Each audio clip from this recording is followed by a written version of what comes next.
3.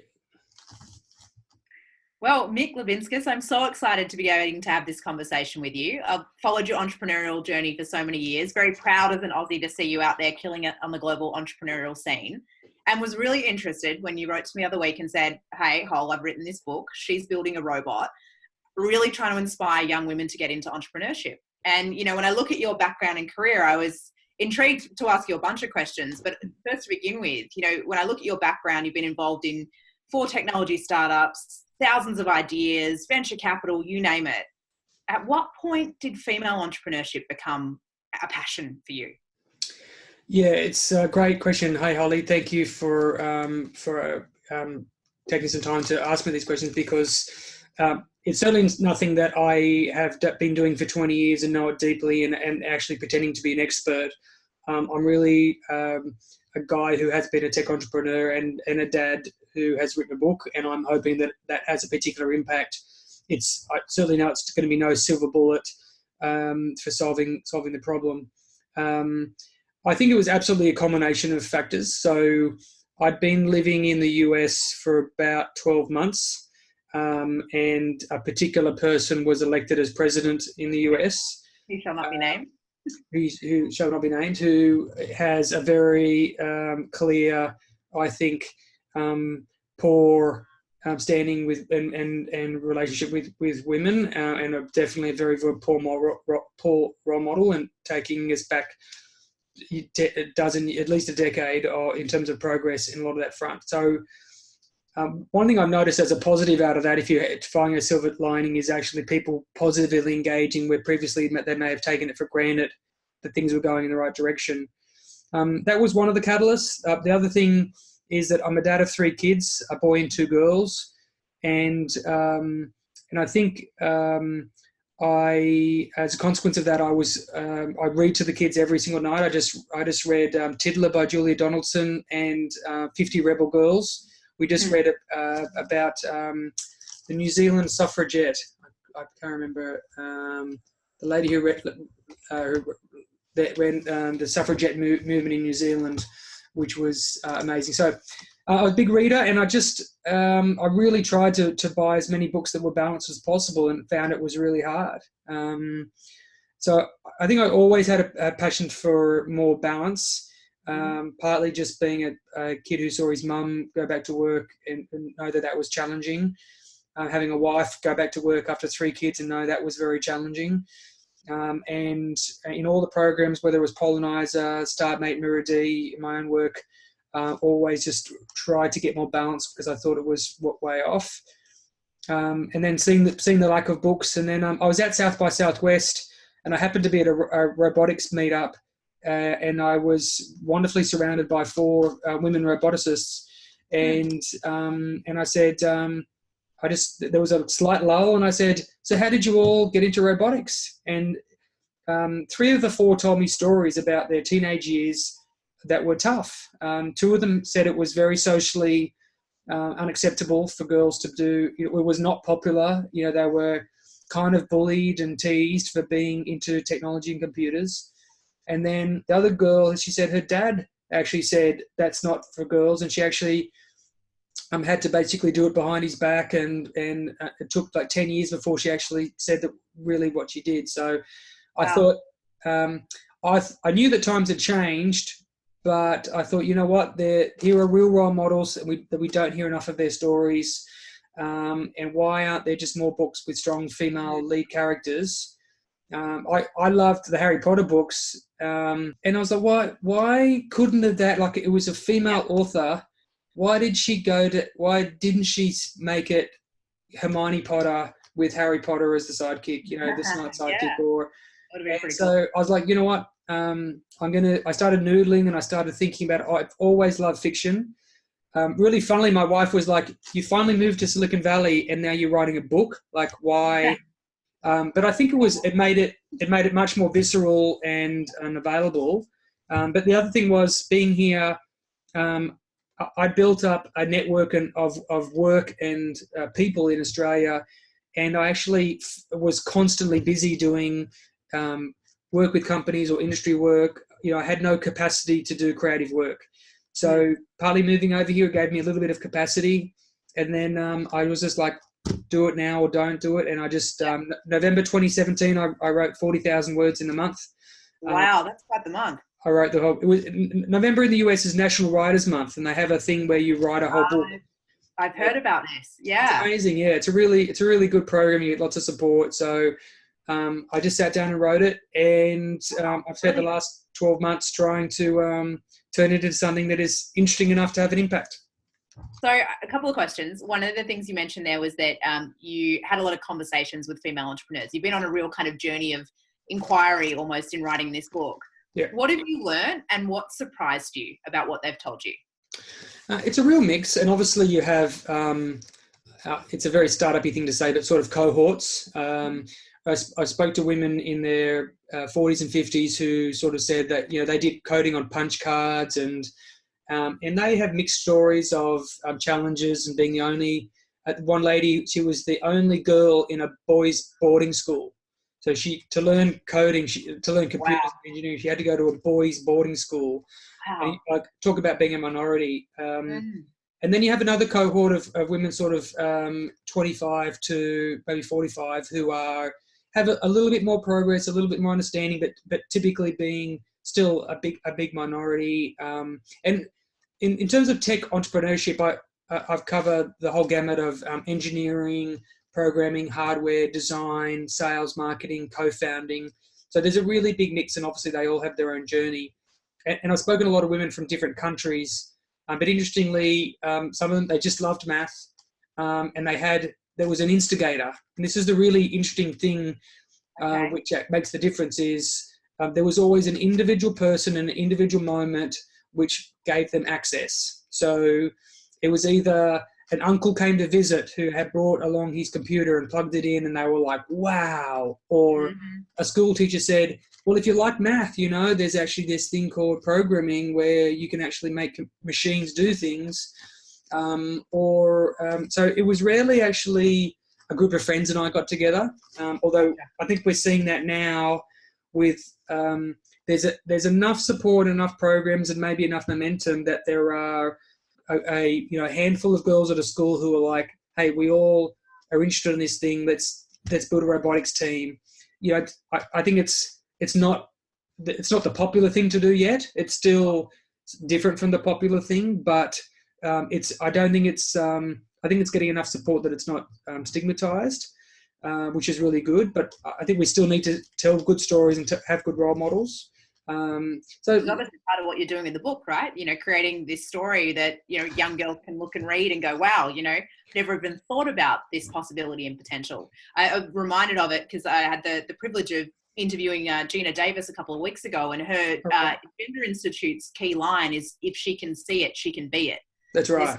The power of symbolism and the role models that we put in our stories, particularly for young girls, is so absolutely critical for what they believe themselves to be able to go do. I totally agree. And I think actually I recognise, but in no way fully understand or comprehend my own privilege. I'm an old, basically rich white guy relative to the rest of the world. And my view is, if things need to be overbalanced the other way, and I'm happy for them to be ridiculously overbalanced. 90% of the books are women focused. I had this idea of remaking famous movies, flipping genders, and maybe even race and culture. Like, what if everyone what if the only male in Star Wars was Prince Leia, and everyone else was female? Like, it sounds crazy to say that, but it's like, well, that's how it is for women, right? There's basically Princess Leia and maybe a few other minor female characters. So, I really think we've got to absolutely amplify the stories, because it's the other thing I've been so excited about, which kind of happened by accident, is I started the blog and started interviewing women in tech and sharing their stories.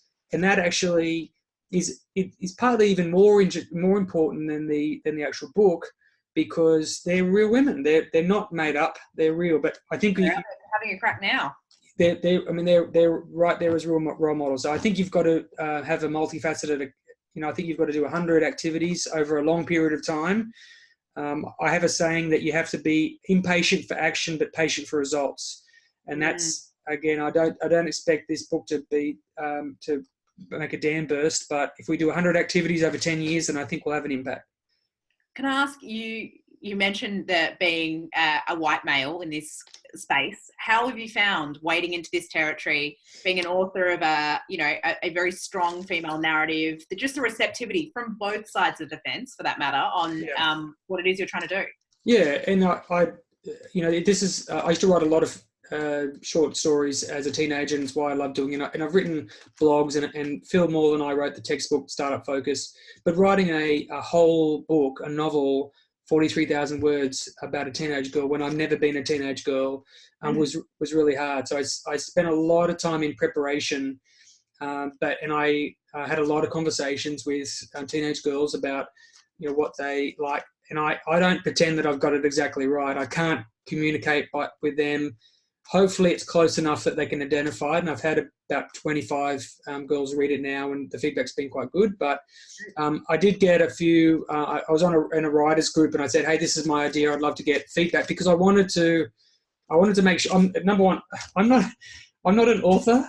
I'm not a roboticist, and I'm not a teenage girl. So, but completely outside of your comfort zone. I was way outside my comfort zone, but I love writing, and I thought, you know what, if I can tell a narrative, and if I can make it interesting enough, I mean, that's the first thing. It's not a textbook, so it's got to be an interesting enough story to appeal. And the target group is 10 to 14-year-old girls. I read research that identified that that's a point where they like, well, I like math, but my friends are all doing something else. Mate, I don't want to be anti-popular. It's like, I was channeling Hermione. Like, Hermione's awesome, and if she can do it, I can do it. It's exactly as you said.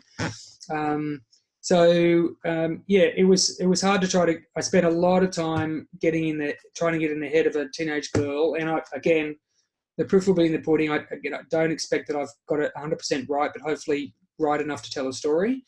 Yeah. And can I ask? I mean, you're on a journey here. The book is the vehicle, but you've got a much broader aspiration around getting a more balanced technology sector, getting more women to get out there and have a go when it comes to entrepreneurial endeavors. Yeah. What is it that people listening to this conversation who are going to pick up the book, who are just becoming more conscious of their interactions with young women, what's your message to them around what they can do and how they can have a positive impact?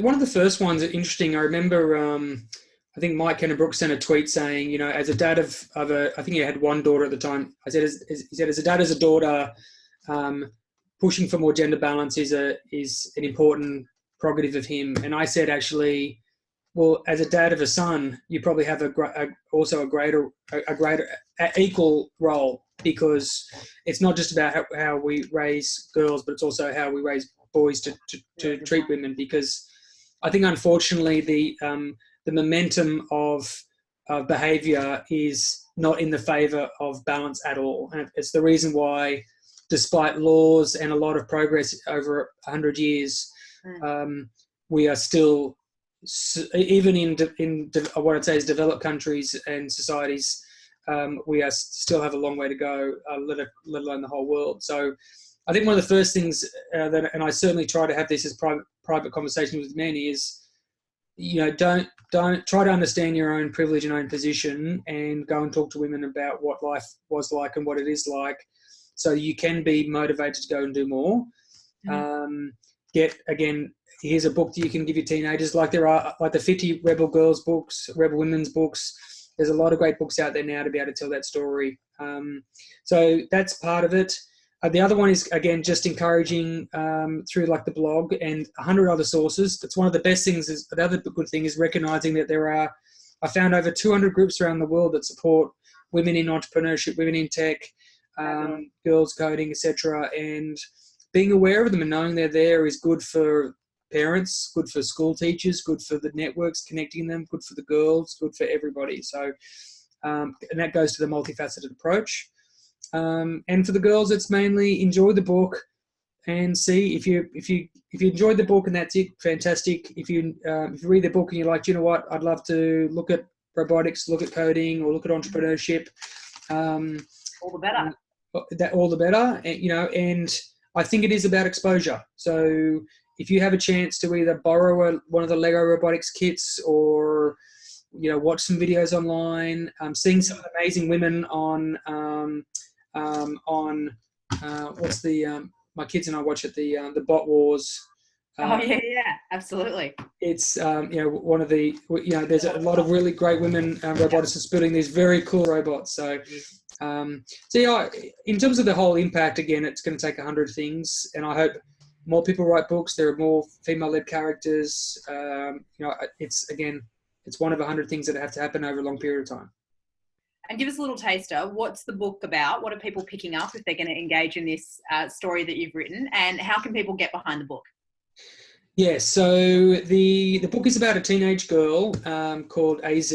So one of the things I got to halfway through was when I started talking to girls about it. I was talking to girls from different cultures, and I'd lived in Africa for 4 months about 10 years ago, and I was really aware of trying to think about not just here in Silicon Valley or back in Australia, but girls everywhere. And I thought, you know what?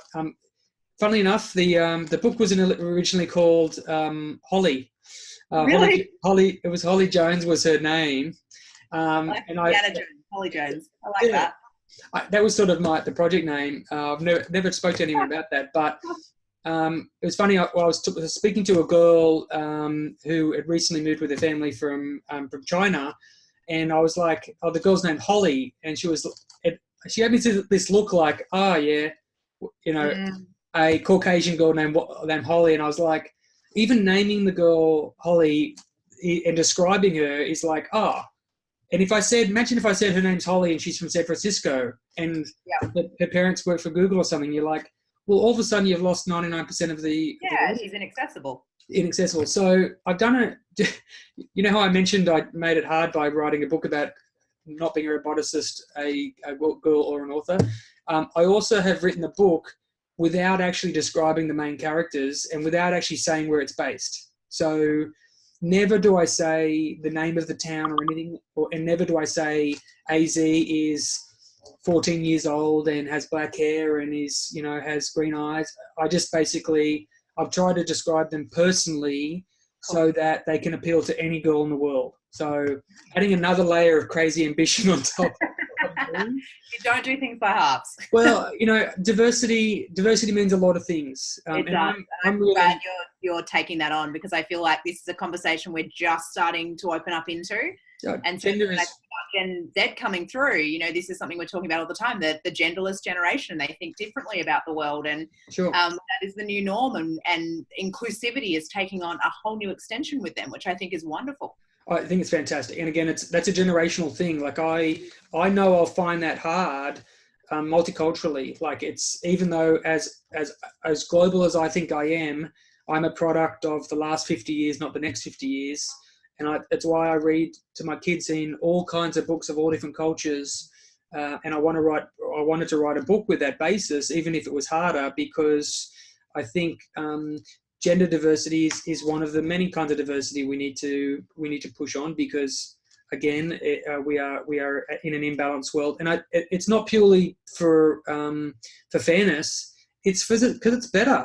I genuinely believe that companies, products, teams, organizations, everything is better with diversity. And even though it's harder at points, it is absolutely worth it in the long run. And I just don't get any guy who sort of says, "Oh, we're by giving into women, men are losing out." You're like, really? Like, can I jump in there? Yeah. How do you work with that when that shows up? Because I know you would have encountered those attitudes over and over again. And a lot of times when I have this conversation with people, they'll go, "Yeah, I get it, but our CEO doesn't. Yeah, I get it, but my manager doesn't. Or, our organization isn't really into that. It's not really culturally acceptable here." Yeah. How do you start to change the mindset of people on this topic?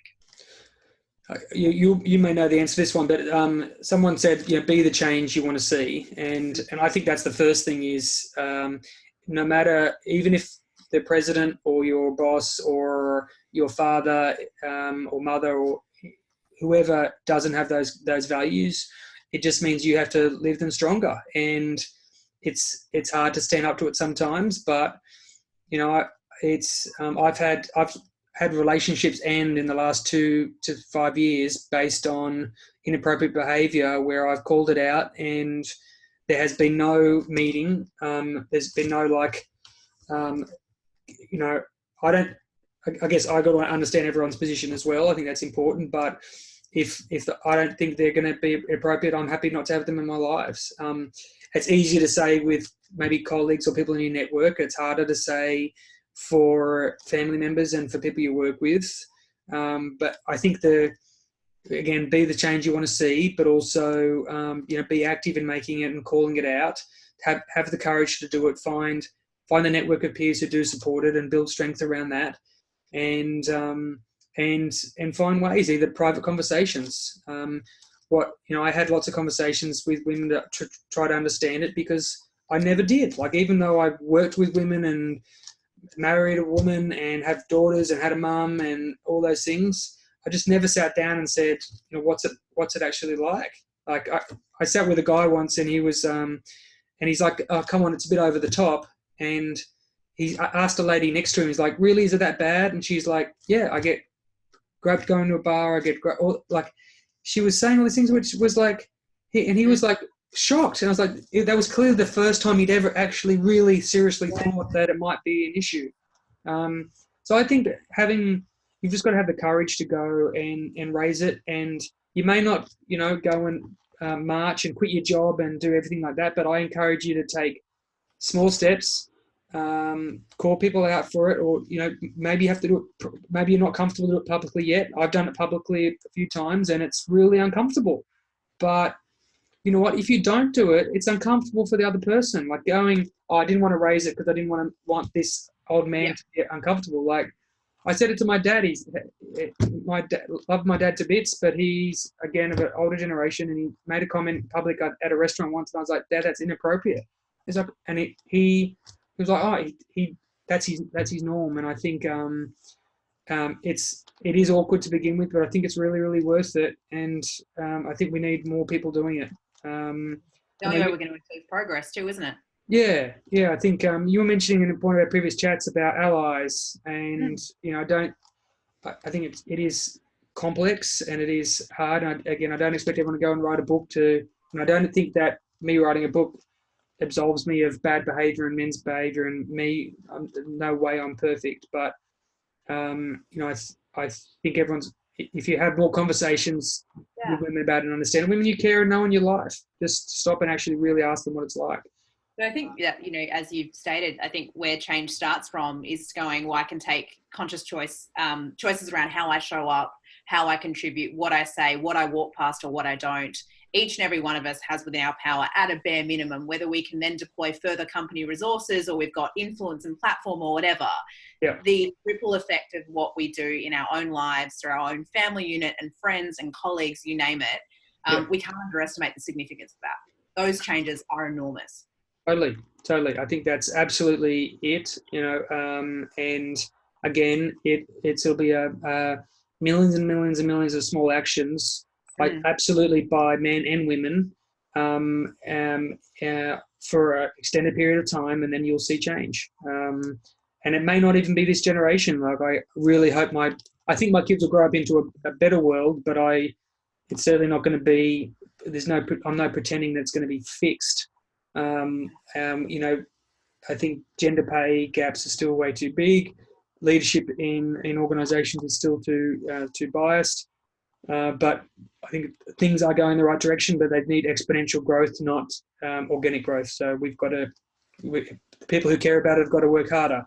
I often think about the incredible moment in time that we're in when we've got 50% of the world's population under the age of 30. And you go, if you can think about the role models, the stories, the opportunities, the encouragement that we could offer that generation who are still being shaped in their views of themselves and their view of their place in the world and what they can do. Yeah. I get so excited about the prospect that we have for that to be an extraordinary force for change and for good in this world. Yeah, I really hope so too.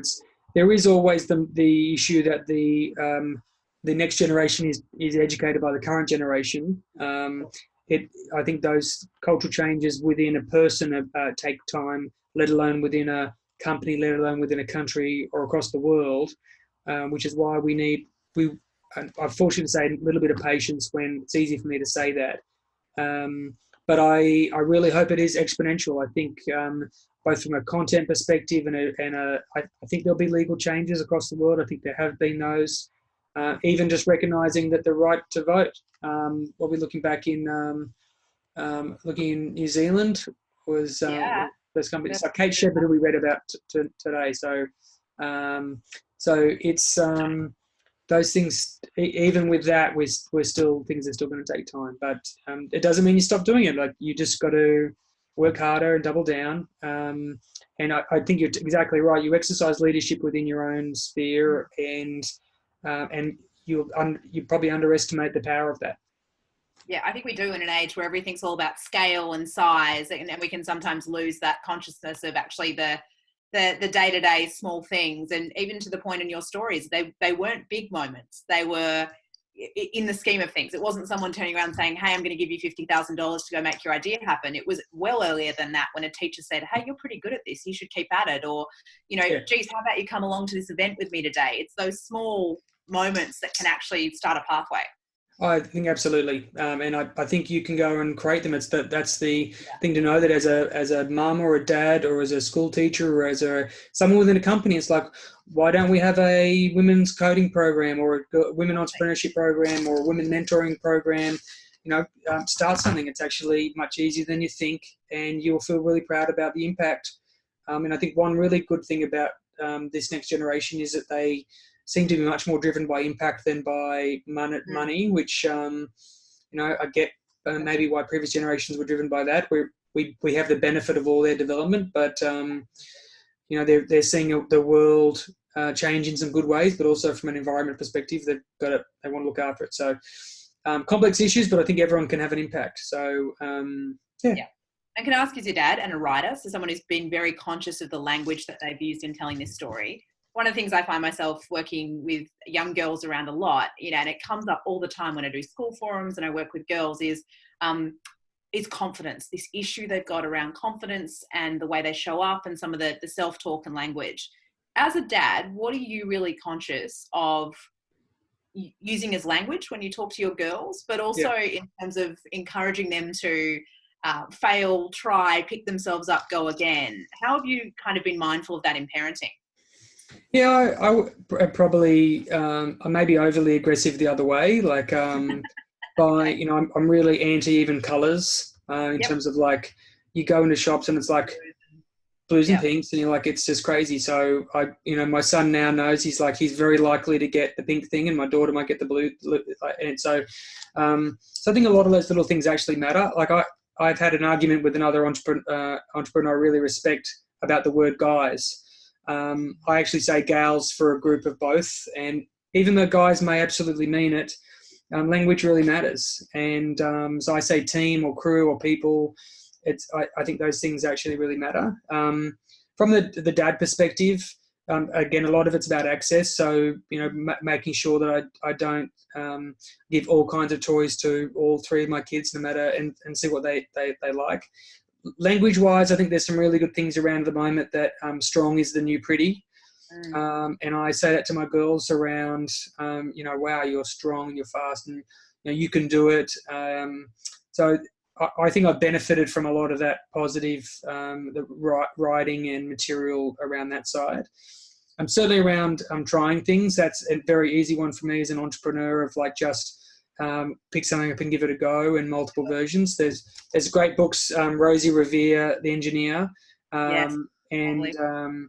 so there's great books around that in terms of like telling those stories, and really, again, that's sort of a 2 to 8-year-old, and I'm hoping sort of my book kicks in after that. So there's great books and there's great tools, and it doesn't actually, like, I'm hyper aware of it. So I don't know whether my kids sort of roll their eyes and think, here's dad going again.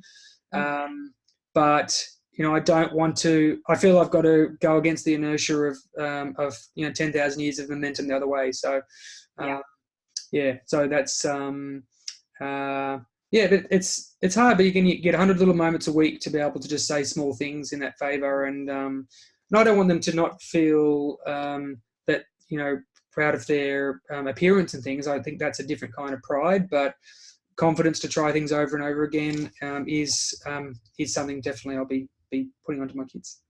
I love how much of a champion you are for this. It's absolutely awesome. Oh, thank you. And look, I appreciate you saying that in terms of my efforts. I'm not sure of the impact. Like, we've pre-sold 500 copies in the crowdfunding campaign now, which is exciting. Where can people go to get more info and to buy their copy or to share the word? Yeah, so if you just go to she'sbuildingarobot.com, it'll take you through to the crowdfunding campaign. If that's still going, that finishes on the 13th of February 2019. So maybe people will be watching this 50 years from now, and you'll be having it downloaded directly into your brain. But yeah, so we've hit 500. The goal of that campaign is to attract a publisher. That way we can get the book spread around the world. I've got ideas for a second book. I got some great ideas today from someone about getting girls to tell me what they think should happen in the next book, which should help me because I haven't thought about it fully yet. Crowdsourcing the next book. Crowdsourcing the actual book. That's maybe a little bit cheating. But yeah, you asked about the book, and I think I cut it off about talking about AZ and multiculturalism. But basically, she gets dared to enter the school robot building competition. She builds a robot. It doesn't go well. She gets a mentor. She builds a team. She learns about building robotics. And interesting, I had a big debate with the lady who was helping me edit it. She gains confidence across the whole book, but she's not instantly a superhero.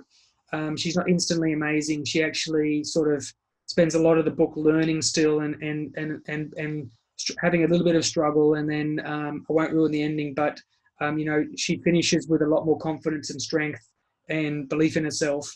Right.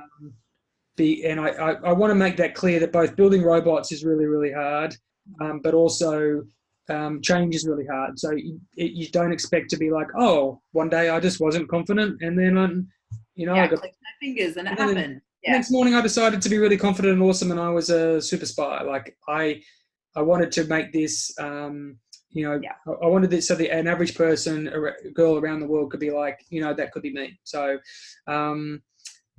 love to get people behind it. Love any introductions to coding groups or women in tech groups. The support has been fantastic. Big shout out to Charlotte Iaconi at Microsoft, Rob Castaneda from Service Rocket. They both two groups that have bought 100 copies of the books up front. To really support it. They've both been amazing in supporting this ecosystem, and all the other. We just hit 100 people today actually who've signed up to support the book. So 530 copies. So, but Holly, thank you for delving and asking me these questions. I've always respected your work. We met back in Russia, right? In the Entrepreneur. We did meet in Russia, of all places. I think Moscow was the first time we shook hands. That's right, and hopefully we're going to break a world record together later this year. So it's going to be fun. We are. That was a nice teaser you placed in there. So yeah, hopefully get to collaborate a little bit more. But awesome. Thank you for taking your time and asking me some. I'm going to go pre-order my copy. Excellent. Thanks.